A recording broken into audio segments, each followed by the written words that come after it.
नमस्कार। हकीकत में मैं राकेश वर्मा आप सभी का स्वागत करता हूं। आज की इस वीडियो में हम चर्चा करेंगे कि वैसे रैयत जो वास्तव में रिकॉर्ड में रैयत नहीं हैं, अर्थात उनके पास कोई कागजात नहीं है, चाहे उनके जो ज़मीन है वो पुश्तैनी अर्थात खतियानी ज़मीन हो, चाहे उनका पूर्वजों का खरीदा हुआ केवाला ज़मीन हो, या फिर उनको मालिक के द्वारा अर्थात जो पूर्व में ज़मींदार होते थे, मालिक होते थे, उनके द्वारा दिया हुआ परवाना ज़मीन हो, या फिर सरकार के द्वारा दिया हुआ पर्चा का ज़मीन हो। लेकिन आज वो इस चर्चा में हैं कि कोई कागजात ही नहीं उनके पास। तो आखिर वे किस आधार पर, किस साक्ष्य के आधार पर वे सर्वे में भाग ले, और कहीं कोई साक्ष्य न यदि पेश कर पाते हैं तो क्या सर्वे में भाग लेने अथवा न लेने के उपरांत क्या उनकी ज़मीन सरकार छीन लेगी? क्या उनका ज़मीन उनके हाथ से चला जाएगा? क्या जिस ज़मीन पर घर मकान बना करके वो रह रहे हैं और उस ज़मीन का कोई कागजात उनके पास नहीं है, तो क्या उनका घर सरकार के द्वारा अधिग्रहण कर उसे तोड़ दिया जाएगा?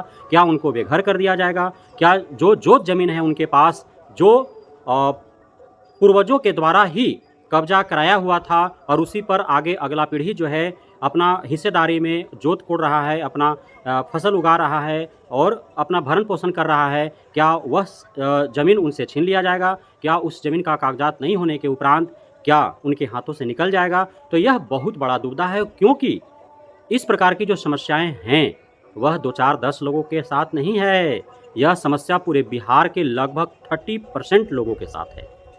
30% या उससे अत्यधिक भी हो सकते हैं जिनके पास यह समस्या है कि जिस ज़मीन पर उनका घर है उस ज़मीन का कोई कागजात नहीं है। जो ज़मीन और जोत रहे हैं और उनके बाप दादाओं ने भी जोता, उस ज़मीन का उनके पास कोई कागजात नहीं है। तो क्या उनसे छीन लिया जाएगा वो घर मकान और जोत ज़मीन? क्या वे बेघर हो जाएंगे? क्या वे फिर फुटपाथों पर तंबू गाड़ करके रहने को मजबूर हो जाएंगे? क्या यत्र तत्र वो जंगलों में पहाड़ों में विचरण करने को मजबूर हो जाएंगे? क्या पुनः उनको आज से 100 वर्ष, 150 वर्ष, 200 वर्ष पूर्व की भांति पुनः जो है जानवरों की भांति, पशुओं की भांति उनका जीवन हो जाएगा?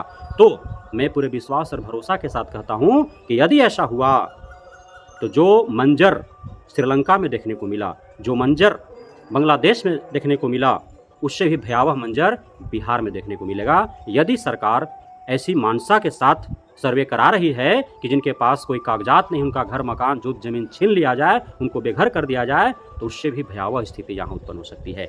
इसलिए सरकार कभी नहीं चाहेगी कि इस प्रकार से इस मंशा के तहत और सर्वे कराया जाए कि जिनके पास कोई कागजात नहीं है उनका ज़मीन छीन लिया जाए।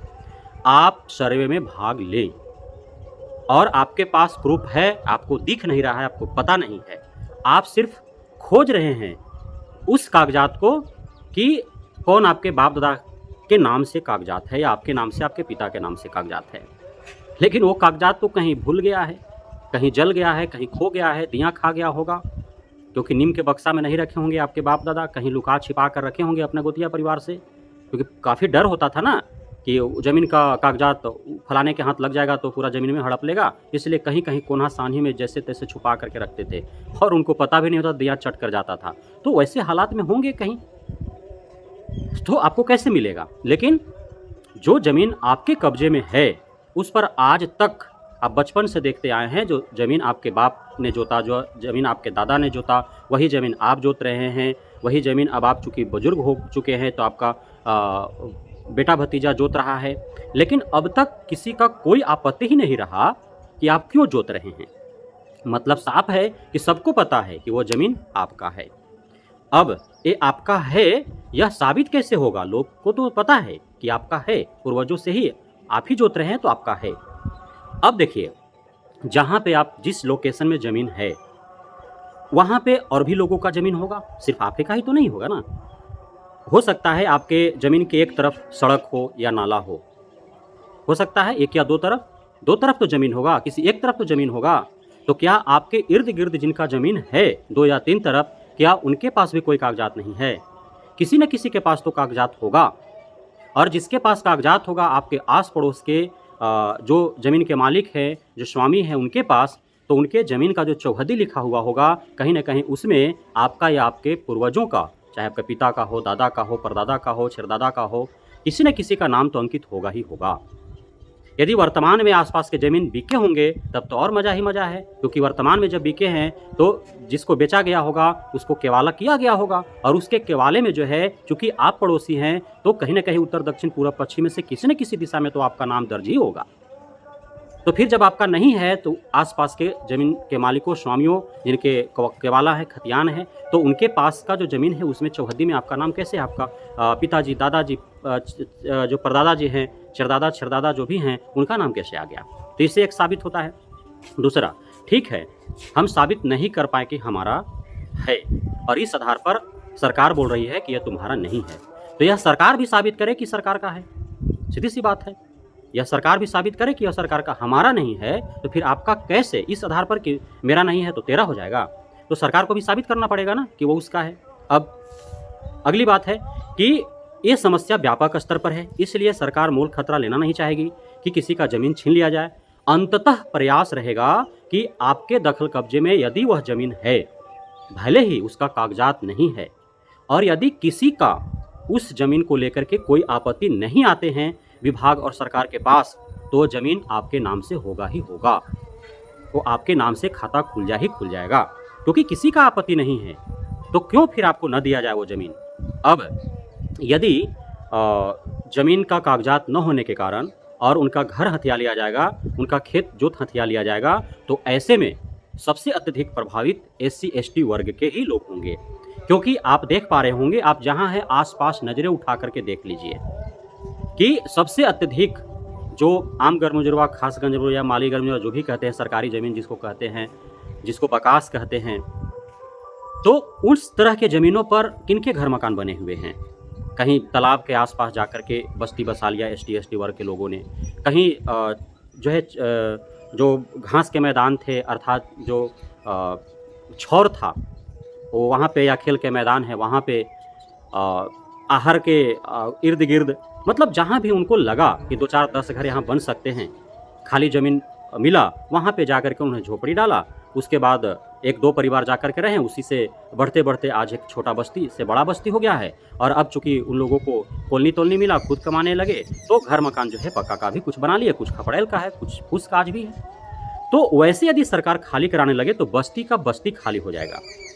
अब एक तरफ यही सरकार जो NDA की सरकार बिहार में है, इसी NDA की सरकार केंद्र में है, और उसका क्या मंशा है कि CAA के तहत, सिटीजन अमेंडमेंट एक्ट के तहत बांग्लादेश, पाकिस्तान, अफ़गानिस्तान जैसे देशों से जो है वो वहाँ से पीड़ित हिंदू हैं, इनका कहना है, और वे भारत में ला करके उनको बसाएंगे।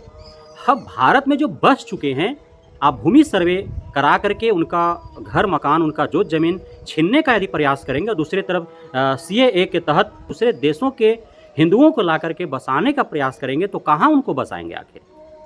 जब ज़मीन आप दूसरे देश के हिंदुओं को दे सकते हैं अपने संसद से बिल ला करके, विधेयक बना करके, तो क्या भारत में जिनका पीढ़ियाँ गुजर गई, जिनका पूरे पीढ़ी प्रारंभ से अब तक जो भारत को दे दिया, भारत के विकास में अपना पूरा न्यौछावर कर दिया, क्या उन्हें आप बेघर कर देंगे? क्या उन्हें ज़मीन से बेदखल कर देंगे?